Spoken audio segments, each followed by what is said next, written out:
La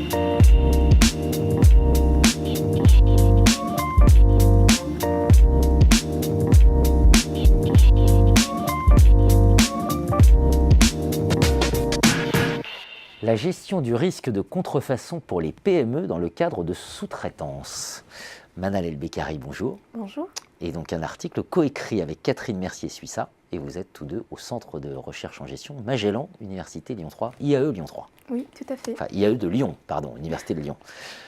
Un article dans le numéro spécial Management face au judiciaire. Pourquoi vous avez soumis cet article d'abord? Pourquoi cet appel a suscité votre intérêt pour traiter de ce thème? Parce que justement, on traite une problématique qui est à la fois pluridisciplinaire, donc il y a un peu l'aspect juridique qui est fort présent, mais aussi il y a un volet management qui n'est pas vraiment très abordé dans les écrits, donc au niveau des recherches.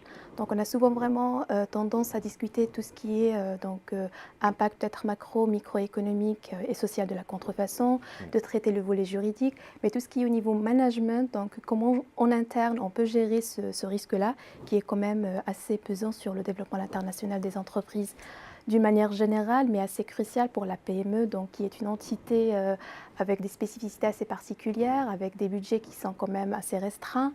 Donc ça nous a un peu interpellés, intéressés de faire le point sur cette approche-là.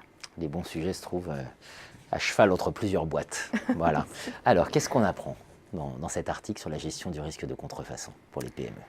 Alors, nous, ce qu'on a essayé de mettre en évidence dans ce numéro-là, c'est vraiment le caractère spécifique de l'activité de sous-traitance industrielle à l'international. Donc déjà, on sait que les entreprises françaises, d'une manière générale, ils ont tendance à chercher des sous-traitants à l'international. Donc en 2015, il y avait seulement 17% des donneurs d'ordre français qui ont fait appel à des sous-traitants français. Donc on a vraiment cette tendance à voir ailleurs, soit une expertise qui n'est pas présente en interne, ce qui m'étonne un peu, mais c'est vraiment aussi le côté coût qui prédomine.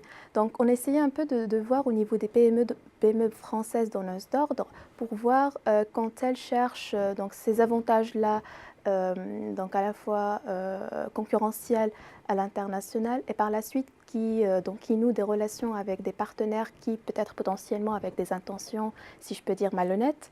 Donc vraiment à gérer une relation qui n'est pas vraiment une relation entre, ou peut-être une interaction entre un donneur et un offreur, mais vraiment la relation est la plus élaborée que ça. Donc on est vraiment dans une relation qui est souvent tendue parce qu'il y a un jeu d'intérêt, il y a un transfert de connaissances et de savoir-faire qui va dans les deux sens parfois. Oui. Et puis donc il y a pas mal de problématiques aussi à gérer. Donc c'était dans cette idée-là de dire que la PME, avec des moyens qui sont quand même limités, comment elle peut appréhender ce risque-là, comment elle peut le gérer, quels sont les moyens à mettre en place, et les stratégies ou peut-être les manières de faire qu'elle peut développer pour que ça corresponde à... Vous avez posé toutes les questions que j'ai envie de vous poser. Alors, comment elle fait? Quels sont ses risques? Voilà, quels sont ses facteurs de risque? Vous évoquez des risques exogènes, endogènes, etc. Et comment elle peut s'en prémunir? Oui, alors ce qui est intéressant, c'est qu'on a souvent tendance à dire qu'il y a toujours une tierce personne externe à l'entreprise qui va essayer un peu de détourner et de nous copier. Par contre, dans la majorité des... parfois, c'est en interne que ça se passe, donc peut-être des fuites d'informations, donc une mauvaise gestion au niveau de toute la chaîne de valeur, mais peut-être en amont. Il y a un collaborateur qui n'est pas satisfait ou très bavard, après un petit conflit avec la direction, peut-être il va prendre tous les prototypes et faire la même activité ailleurs.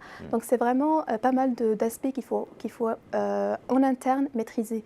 En externe, dans le cadre de la sous-traitance, ça va être nos sous-traitants qui potentiellement, au moment où on n'a pas protégé notre savoir-faire, au moment où on leur a donné toute la matière première pour nous préparer les commandes, donc ils vont faire la même chose. On va trouver nos produits sur étagère en vente.